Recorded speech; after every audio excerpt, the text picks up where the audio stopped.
At sa pangalan po ng mga bumubuo ng GMA News and Public Affairs, ako si Mike Enriquez. At ako po si PR Kanghel.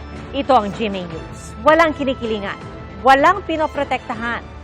Noon at ngayon, serbisyo. Totoo. Marami pong salamat sa inyong pagtitiwala.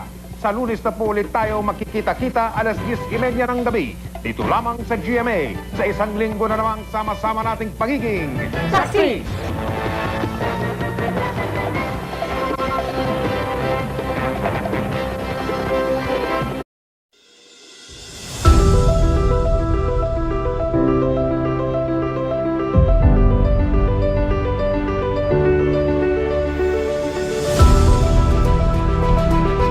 Nagsimula ang abante sa isang tapang na hindi natitinag.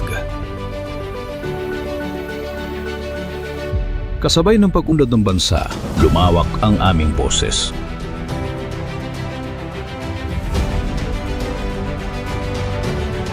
Sa bawat gabi, may balitang abot kamay.